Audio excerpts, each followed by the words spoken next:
ये कहानी है एक ऐसे आदमी की जिसकी अच्छी खासी नौकरी चली जाने के बाद अब वो टैक्सी चलाकर अपना गुजारा करता है, लेकिन अचानक उसे अपनी कार में अजीब तरीके से कुछ न कुछ चीज रखी हुई मिलने लगती है, जिसके बारे में वो समझ नहीं पाता कि आखिर ये कर कौन रहा है।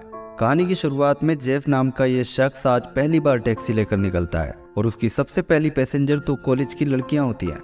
इसके बाद उसका अगला पैसेंजर एक नौकरी पेशा आदमी होता है जो किसी जरूरी मीटिंग में जा रहा होता है, लेकिन रास्ते में एक जगह जाकर जेब की कार खराब हो जाती है तो वो आदमी जेब के ऊपर पूरी तरह चिल्लाकर उसे खराब रेटिंग देने की धमकी देने लगता है। जेब उससे सॉरी बोलते हुए अपनी जेब से निकालकर जो भी उसके पास थे वो सारे पैसे दे देता है और कहता है कि उसे खराब रेटिंग मत देना बस, वरना उसकी ये नौकरी भी चली जाएगी।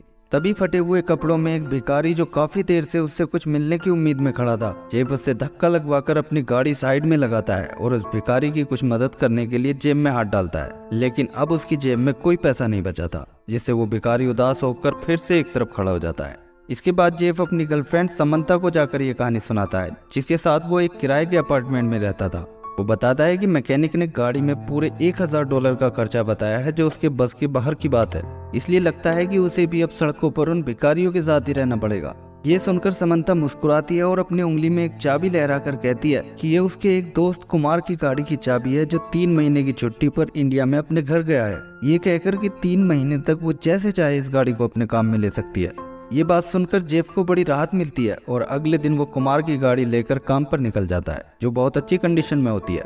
आज जब वो एक लेडी पैसेंजर को कहीं छोड़ने जा रहा होता है तो रास्ते में उस भिखारी को देखकर कार रोक लेता है और उसे $20 देकर कल की मदद के लिए एक बार फिर से उसका शुक्रिया करता है।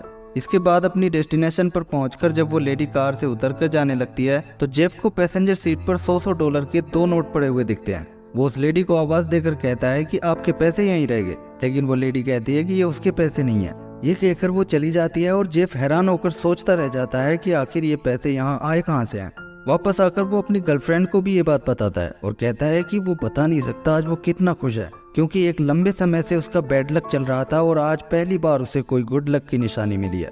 अगले दिन काम पर उसे एक लेडी पैसेंजर मिलती है जो अपना भारी सा बैग पीछे कार की डिक्की में रख देती है। जेफ उसे लेकर चल देता है तो आज वही भिखारी उसे एक दूसरे रास्ते पर दिख जाता है। जेफ कार रोककर उससे पूछने लगता है कि वो यहाँ इतनी दूर क्या कर रहा है। वो भिखारी कहता है कि फिलहाल उसके पास कोई रहने की जगह तो है नहीं, इसलिए वो बस ऐसे ही इधर उधर घूमता रहता है। जेब के पास आज फिर से पैसे नहीं थे, क्योंकि सुबह गाड़ी में फ्यूल भरवाने के बाद उसके पास जो थोड़े बहुत पैसे बचे थे उनसे उसने अपने लंच के लिए कुछ खाना पैक करवा लिया था, लेकिन फिर भी वो ये सारा खाना उस भिखारी को देकर वहां से निकल जाता है। इसके बाद वो लेडी कार की डिक्की से अपना बैग निकाल कर जाने लगती है तो जेब कहता है कि अपना बाकी सामान तो लेती जाओ, लेकिन वो लेडी कहती है कि ये सामान उसका नहीं है। ये सुनकर जेब फिर से हैरान रह जाता है और शाम को जब वो अपनी गर्लफ्रेंड के पास वापस आता है तो उसके हाथों में बहुत सारे खाने के पैकेट होते हैं। वो उससे पूछता है कि सुबह कार की डिक्की में खाने के पैकेट उसने तो नहीं छोड़ दिए थे। समंता मना करती है तो वो कहता है कि चलो मान लिया कि ये उसका गुड लक चल रहा है, लेकिन वो जानना चाहता है कि आखिर ये गुड लक आ कहाँ से रहा है। समंता कहती है कि क्या इतना ही जानना काफी नहीं है कि उनका गुड लक चल रहा है, ज्यादा दिमाग लगाकर वो इस गुड लक को खत्म करके मानेगा क्या। जेफ कहता है कि बात तो सही है, लेकिन अगली सुबह एक्साइटमेंट में उसकी बहुत जल्दी आंख खुल जाती है और वह समंता से कहता है कि वो काम पर जा रहा है, उधर से कुछ लाना हो तो बताओ। समंता कहती है कि बेड के नीचे से उसके पुराने जूते ले जाओ और उसके लिए ऐसे ही नए जूते ले आना। जेफ जूते लेकर काम पर चला जाता है और दोपहर को जब वापस आता है तो अपने साथ एक नहीं बल्कि बहुत सारे जूते लेकर आता है। समंता ये देखकर कहती है कि इतने सारे जूतों की क्या जरूरत थी, लेकिन जेफ कहता है कि ये जूते उसने खरीदे नहीं है, बल्कि आज भी उसे ये कार की डिक्की में मिले हैं। वो कहता है कि अब उसे पता चल गया है कि रोजाना ये गुड लक कहाँ से आ रहा है। उसे लगता है कि ये सब उस भिखारी की वजह से हो रहा है, क्योंकि जब भी वो उसे कुछ देता है तो उसका 10 गुना उसे कार में कहीं ना कहीं रखा हुआ मिलता है। वो कहता है कि उसने सबसे पहले उस भिखारी को $20 दिए थे तो बदले में उसे $200 मिल गए, फिर खाना दिया तो उसका 10 गुना खाना मिल गया, और आज उसे समंता के पुराने जूते दिए तो बदले में ऐसे ही 10 जोड़ी नए जूते मिल गए। ये सुनकर उसकी गर्लफ्रेंड बहुत खुश होती है और कहती है कि अगर ऐसा है तो चलो इस गुड लक का पूरा फायदा उठाते हैं। जेफ भी कहता है कि ठीक है, कल मैं उस भिखारी को अपनी महंगी वाइन ले जाकर देता हूँ और फिर देखते हैं क्या होता है। अगले दिन वो ये वाइन की बोतल उस भिखारी को दे देता है और फिर वही होता है जो उसने सोचा था। शाम को वो अपने साथ वाइन की बोतलों का एक पूरा बॉक्स लेकर आता है। अब ये सिलसिला शुरू हो जाता है। जेफ कभी उसके लिए महंगा खाना लेकर जाता है तो कभी उसे अपने हाथ की घड़ी ही उतार कर दे देता है, और हर बार उसे इसकी 10 गुना चीजें वापस मिलती रहती हैं। उसकी गर्लफ्रेंड समंता भी इस गुड लक का पूरा फायदा उठाकर अपने सारे शौक पूरे करती है और अपनी सारी पुरानी ज्वेलरी उस भिखारी को दिलवा देती है। एक दिन डिनर के दौरान समंता जेफ से कहती है कि बहुत हो गया ये छोटा मोटा खेल, अब हम सीधे सीधे उस भिखारी को ज्यादा पैसे देंगे जिससे हमारे पास पैसा ही पैसा हो जाएगा। जेफ कहता है कि इसमें पहले जैसा मजा तो नहीं आएगा, लेकिन चलो ठीक है, ये भी करके देखते हैं। अगले दिन समंता उसे $1000 देकर काम पर भेजती है और जेफ एक लेडी को ले जाते हुए रास्ते में उस भिखारी के पास रुकता है, जो बहुत खुश होता हुआ कार के पास आ जाता है। जेफ उसे वो $1000 देकर कहता है कि इसके बारे में किसी को बताना मत। इसके बाद एक जगह वो लेडी कार से उतरकर चली जाती है तो जेफ तुरंत समंता को फोन करके उसे कॉफी शॉप में मिलने के लिए बुलाता है। कॉफी शॉप में वो उसे चुपके से एक बैग का थोड़ा सा मुंह खोलकर दिखाता है जिसमें पूरे $10,000 होते हैं। पैसे देखकर समंता की खुशी का कोई ठिकाना नहीं रहता और वो तुरंत जेफ को लेकर फिर से उस भिखारी के ठिकाने पर पहुंच जाती है, क्योंकि अब वो उस भिखारी को ये सारे के सारे पैसे देकर इनके 10 गुना यानी पूरे $1,00,000 कमाने का कल तक का इंतजार नहीं कर पा रही थी। लेकिन अब वो भिखारी उन्हें यहाँ नहीं मिलता, बल्कि उसकी जगह एक दूसरा बूढ़ा भिखारी मिलता है जो उनसे अपनी कुछ मदद करने के लिए कहता है। लेकिन वो कहते हैं कि हम तो यहाँ किसी दूसरे भिखारी के लिए आए थे। ये सुनते ही वो बूढ़ा भिखारी गुस्से में उन्हें गाली देता हुआ वहाँ से चला जाता है। अब वो दोनों शहर में कार घुमाते हुए पूरा दिन उस भिखारी को ढूंढते रहते हैं, लेकिन वो उन्हें कहीं नहीं मिलता। आखिर थक हार कर जेफ रात को अपने अपार्टमेंट में आकर सो जाता है, लेकिन उसकी गर्लफ्रेंड को इस वक्त वो सोता हुआ बिल्कुल भी अच्छा नहीं लग रहा था, इसलिए वो उसके कान के पास जूसर मशीन चलाकर उसे नींद से जगा देती है और चिल्लाते हुए कहती है कि आखिर वो इतना बेवकूफ कैसे हो सकता है कि उसने अपने गुड लक का नाम तक नहीं पूछा और ना ही ये कि वो कहाँ रहता है। जेफ कहता है कि वो सुबह को जाकर उसे ढूंढेगा तो कहीं ना कहीं वो मिल ही जाएगा। अगले दिन सुबह को जेफ के पास अपनी माँ की कॉल आती है, जो एक कॉफी शॉप में उसे मिलने के लिए बुलाती है, क्योंकि काफी दिन से उसने जेफ को देखा नहीं था। कॉफी शॉप में वो अपनी माँ को सारी बात बता देता है और कहता है कि अब उसका गुड लक वो भिखारी उसे कहीं नहीं मिल रहा है। उसकी माँ कहती है कि उसे नहीं लगता कि उसका गुड लक वो भिखारी था, बल्कि ये इंस्टेंट कर्मा यानी कर्मों का फल था, जिसके बारे में उसने इंटरनेट पर पढ़ा है कि अगर हम किसी के साथ अच्छा करेंगे तो कहीं ना कहीं किसी न किसी रूप में हमारे साथ भी कुछ अच्छा ही होगा, और अगर हम बुरा करेंगे तो हमारे साथ भी बुरा होगा। वो कहती है कि अब अपने काम पर जाओ और जो भी दिखे उसी की मदद करो। इसके बाद देखो क्या होता है। जेफ को अपनी माँ की बात सही लगती है और रास्ते में वो एक भिखारी को अपनी माँ की दी हुई एक जूस की बोतल और $20 का नोट देकर शाम को अपने अपार्टमेंट वापस आ जाता है। आते ही समंता उसके ऊपर चिल्लाने लगती है कि वो उस भिखारी को ढूंढने की बजाय अपनी माँ के साथ टाइम वेस्ट कर रहा था। जेफ कहता है कि वो उनके साथ टाइम वेस्ट नहीं कर रहा था, बल्कि उन्होंने तो आज उसकी बहुत बड़ी मदद की है। अब वो उसे अपनी माँ की कही हुई सारी बात बताता है तो समंता पूछती है कि ऐसा करने के बाद उसे कुछ मिला। जेफ कहता है कि नहीं मिला, लेकिन चलो एक बार फिर से देखते हैं। अब वो समंता को साथ लेकर एक बार फिर से कार की तलाशी लेने जाता है और ठीक से देखने पर समंता को कार की पिछली सीट के पास जो उसकी कुछ बोतलें और उनके ऊपर रखे $200 दिख जाते हैं, जिसे देखकर वो बहुत खुश होती है। लेकिन वो कहती है कि बड़ा हाथ मारने से पहले एक दिन और इसे आजमा कर देखना चाहिए। जेफ कहता है कि ठीक है और अगले दिन वो फिर से काम पर निकल जाता है। इस तरह पूरे दिन वो किसी को कुछ ना कुछ चीजें देता रहता है और वापस आकर समंता को कार में भरा हुआ बहुत सारा सामान दिखाता है। ये देखकर वो कहती है कि इसका मतलब ये हुआ कि वो कभी भी कहीं भी किसी को कुछ भी देता है तो बदले में उसे 10 गुना वापस मिल जाता है। अगर ऐसा है तो ठीक है, अब कोई बड़ा हाथ मारते हैं, लेकिन पहले जाकर अपनी कार ले आओ, क्योंकि मैकेनिक का फोन आया था कि उसने वो ठीक कर दी है। अब रात को जेफ मैकेनिक से अपनी वाली कार लेकर वापस आने लगता है तो रास्ते में उसे एक लेडी पैसेंजर मिल जाती है, जो कार में बैठते ही जेफ के ऊपर गन तान कर उसे लूटने की कोशिश करती है। ये देखकर जेफ चुपचाप उसे कुछ सामान और पैसे दे देता है, जिसे लेकर वो एक जगह कार से उतर जाती है। लेकिन अब जेफ और समंता ये सोचकर कंफ्यूज हो जाते हैं कि इसके बदले में उन्हें कुछ वापस क्यों नहीं मिला।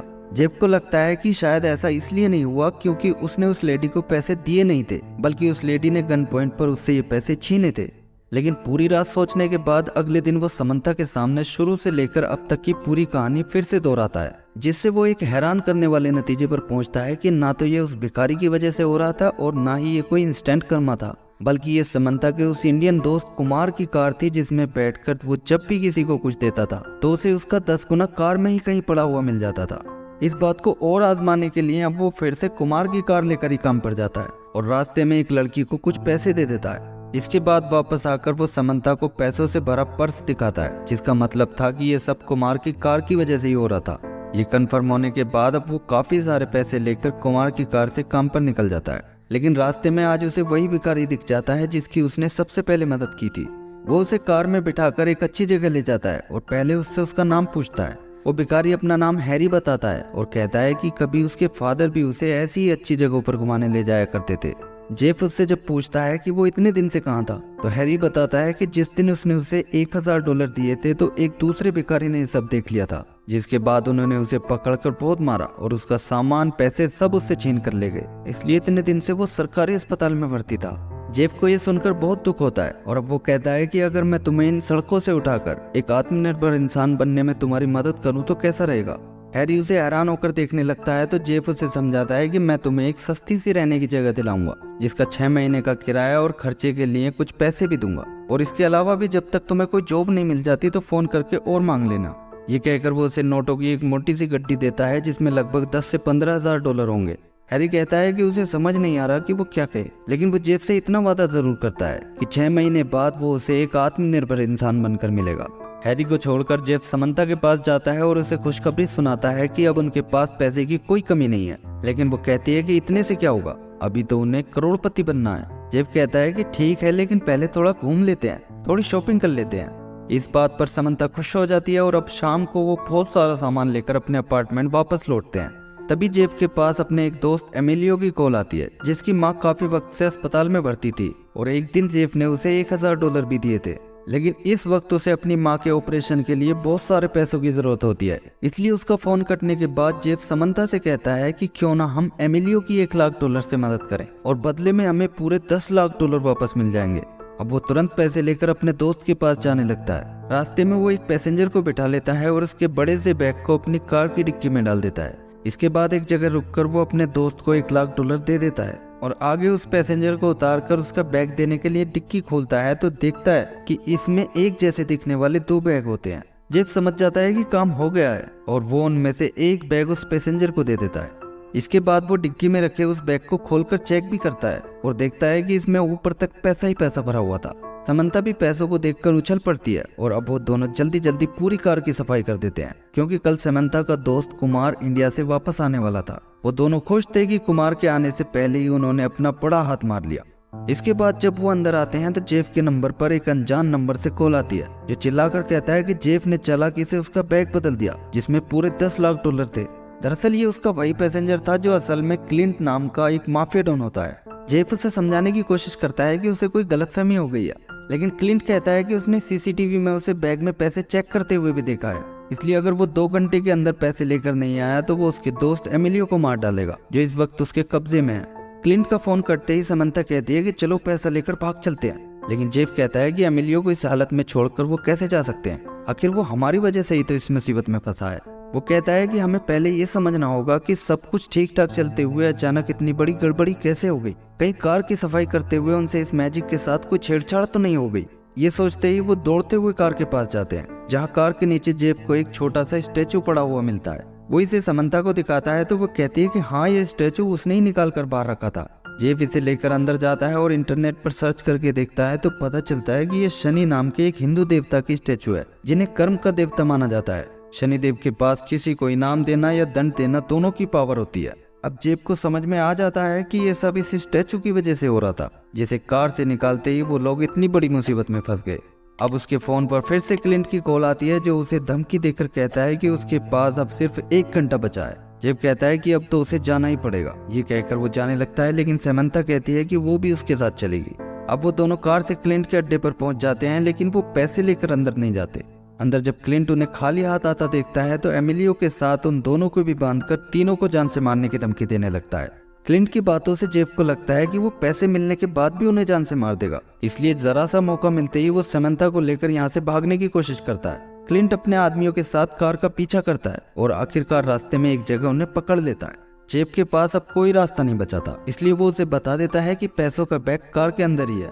क्लिंट वो बैग ले लेता है और जेफ को लगता है कि वो उन्हें मारकर यहाँ से जाएगा, इसलिए वो समंता को गले लगाकर आंखें बंद कर लेता है। लेकिन अचानक जब गाड़ियों के वापस जाने की आवाज आती है तो उनकी जान में जान आती है। मतलब क्लिंट वैसा नहीं था जैसा वो उसके बारे में सोच रहे थे, उसे बस अपना पैसा चाहिए था। अगले दिन जेफ फिर से कुमार की कार लेकर काम पर निकलता है और एक अमीर पैसेंजर को गाड़ी में बिठाता है, जिसके आदमी उसका एक बैग पीछे डिक्की में रख देते हैं। जब वो पैसेंजर कहीं उतरता है तो जेफ उसका बैग देने के लिए पीछे चला जाता है। मूवी के आखिर में गाड़ी में रखे हुए शनिदेव के स्टैचू को दिखाया जाता है और पीछे से जेफ की आवाज आती है, जो उस पैसेंजर को उसका बैग देकर पूछता है कि ये दूसरा बैग किसका है। वो पैसेंजर कहता है कि ये मेरा नहीं है और इसी के साथ ये मूवी एंड हो जाती है।